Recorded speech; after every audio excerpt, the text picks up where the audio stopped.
Chapter 3. In the Earliest Cities. Saving an Old Building. Jaspal and Harpreet were playing cricket in the lane outside their home when they noticed the people who were admiring the dilapidated old building that the children called the haunted house. "Look at the architecture," said one of the men. "Have you seen the fine wood carving?" asked one of the women. "We must write to the minister so that she makes arrangements to repair and preserve this beautiful house." Why, they wondered, would anybody be interested in the old rundown house? The story of Harappa. Very often, old buildings have a story to tell. Nearly 150 years ago, when railway lines were being laid down for the first time in the Punjab, engineers stumbled upon the site of Harappa in present day Pakistan. To them, it seemed like a mound that was a rich source of ready made high quality bricks. So they carried off thousands of bricks from the walls of the old buildings of the city to build railway lines. Many buildings were completely destroyed. Then, about 80 years ago, archaeologists found the site and realized that this was one of the oldest cities in the subcontinent. As this was the first city to be discovered, all other sites from where similar buildings and other things were found were described as Harappan. These cities developed about 4,700 years ago. Very often, old buildings are pulled down to make way for new construction. Do you think it is important to preserve old buildings? What was special about these cities?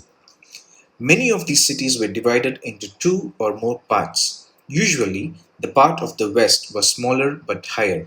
Archaeologists describe this as the citadel. Generally, the part to the east was larger but lower. This is called the lower town.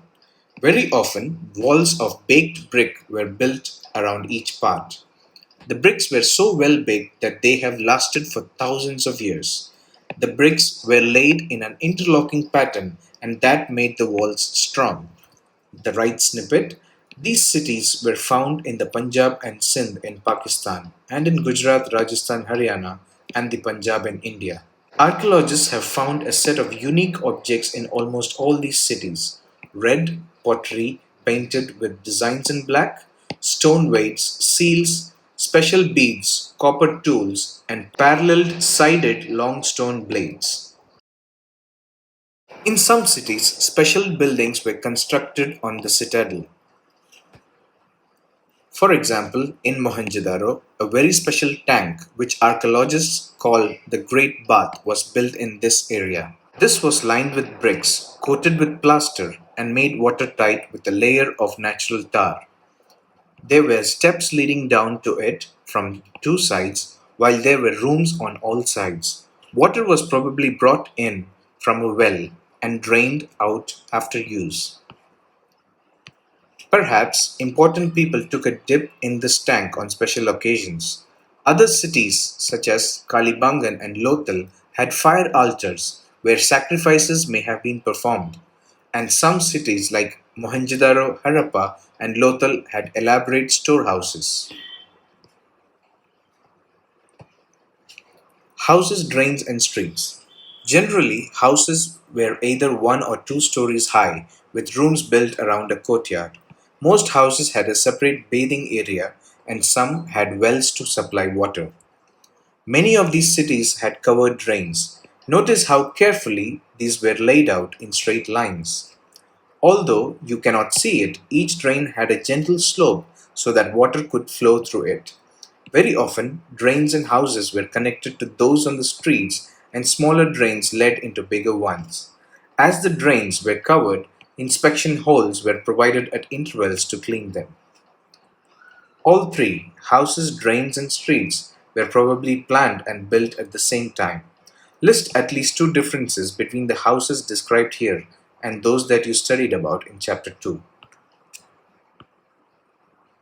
Life in the city. A Harappan city was a very busy place. There were people who planned the construction of special buildings in the city. These were probably the rulers. It is likely that the rulers sent people to distant lands to get metal, precious stones, and other things that they wanted. They may have kept the most valuable objects, such as ornaments of gold and silver or beautiful beads, for themselves. And there were scribes, people who knew how to write, who helped prepare the seals and perhaps wrote on other materials that have not survived. Besides, there were men and women, craftspersons making all kinds of things, either in their own homes or in special workshops. People were traveling to distant lands or returning with raw materials and perhaps stories. Many terracotta toys have been found, and children must have played with these. Make a list of the people who lived in the city. Were any of these people listed as living in villages such as Mergar? Snippet on the right. A street in Mohenjo-daro with a drain, a well. A Harappan seal. The signs on the top of the seal are part of the script. This is the earliest form of writing known in the subcontinent. Scholars have tried to read these signs, but we still do not know exactly what they mean. Terracotta toys. New crafts in the city. Let us look at some of the objects that were made and found in Harappan cities. Most of the things that have been found by archaeologists are made of stone, shell, and metal, including copper, bronze, gold, and silver. Copper and bronze were used to make tools, weapons, ornaments, and vessels. Gold and silver were used to make ornaments and vessels. Perhaps the most striking finds are those of beads, weights, and blades. The snippet on the left. Stone weights. Notice how carefully and precisely these weights are shaped. These are made of chert, a kind of stone. These were probably used to weigh precious stones or metals. Beads. Many of these were made out of carnelian, a beautiful red stone. The stone was cut, shaped, polished, and finally a hole was bored through the center so that a string could be passed through it. Stone blades. Embroidered cloth. A stone statue of an important man found from Mohenjo-daro shows him wearing an embroidered garment. The Harappans also made seals out of stone. These are generally rectangular and usually have an animal carved on them. The Harappans also made pots with beautiful black designs, such as the one shown on page 6. Was metal used in the villages you learnt about in chapter 2? Was stone used to make weights? Cotton was probably grown at Mehergar from about 7,000 years ago. Actual pieces of cloth were found attached to the lid of a silver vase and some copper objects at Mohenjo-daro. Archaeologists have also found spindle whorls made of terracotta and faience. These were used to spin thread. Faience. Unlike stone or shell that are found naturally, faience is a material that is artificially produced. A gum was used to shape sand or powdered quartz into an object. The objects were then glazed, resulting in a shiny glassy surface. The colors of the glaze were usually blue or sea green. Faience was used to make beads, bangles, earrings, and tiny vessels. Many of the things that were produced were probably the work of specialists. A specialist is a person who is trained to do only one kind of work, for example, cutting stone or polishing beads or carving seals. Look at the illustration, page 28, and see how well the face is carved and how carefully the beard is shown. This must have been the work of an expert craftsperson. Not everybody could have been a specialist. We do not know whether only men were specialists or only women were specialists. Perhaps some women and men may have been specialists. In search of raw materials. Raw materials are substances that are either found naturally, such as wood or ores of metals, or produced by farmers and herders. These are then processed to produce finished goods. For example, cotton produced by farmers is a raw material that may be processed to make cloth. While some of the raw materials that the Harappans used were available locally, many items such as copper, tin, gold, silver, and precious stones had to be brought from distant places. The Harappans probably got copper from present day Rajasthan and even from Oman in West Asia. Tin, which was mixed with copper to produce bronze, may have been brought from present day Afghanistan and Iran. Gold could have come all the way from present day Karnataka and precious stones from present day Gujarat, Iran, and Afghanistan. Snippet on the left. How were goods carried from one place to another? Look at the illustrations. One shows a toy and the other is a seal. Can you suggest what modes of transport used by the Harappans were? Food for people in the cities. While many people lived in the cities, others living in the countryside grew crops and reared animals. These farmers and herders supplied food to craftspersons, scribes, and rulers in the cities. We know from remains of plants that the Harappans grew wheat, barley, pulses, peas, rice, sesame, linseed, and mustard. A new tool, the plough, was used to dig the earth for turning the soil and planting seeds. While real ploughs, which were probably made of wood, have not survived, toy models have been found. As this region does not receive heavy rainfall, some form of irrigation may have been used. This means that water was stored and supplied to the fields when the plants were growing. The snippet on the left, a toy plough. Today, in many farming communities, only men use the plough. We do not know whether the Harappans followed such customs or not. The Harappans reared cattle, sheep, goat, and buffalo. Water and pastures were available around settlements. However, in the dry summer months, large herds of animals were probably taken to greater distances in search of grass and water. They also collected fruits like bear, caught fish, and hunted wild animals like the antelope. A closer look. Harappan Towns in Gujarat.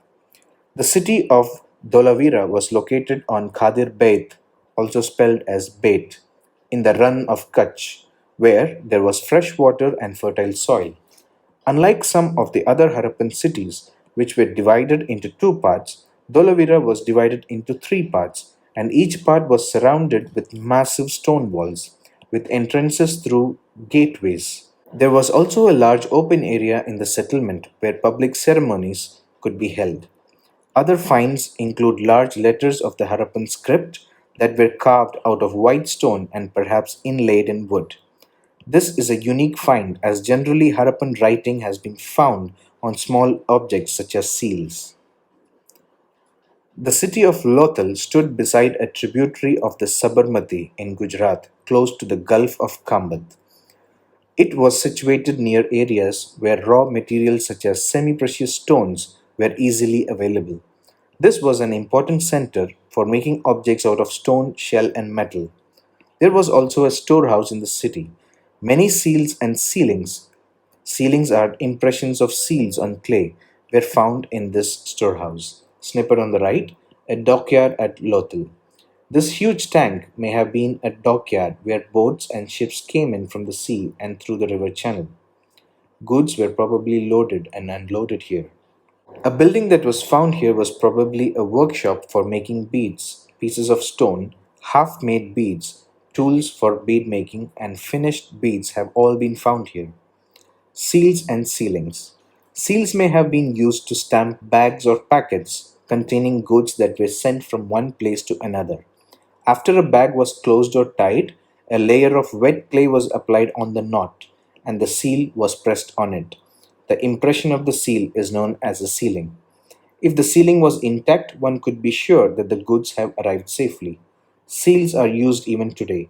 Find out what they are used for. The mystery of the end. Around 3900 years ago, we find the beginning of a major change. People stopped living in many of the cities.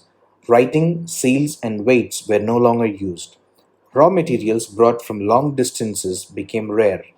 In Mohenjo-daro, we find that garbage piled up on the streets. The drainage system broke down, and new, less impressive houses were built, even over the streets. Why did all this happen? We are not sure. Some scholars suggest that the rivers dried up, others suggest that there was deforestation. This could have happened because fuel was required for baking bricks and for smelting copper ores.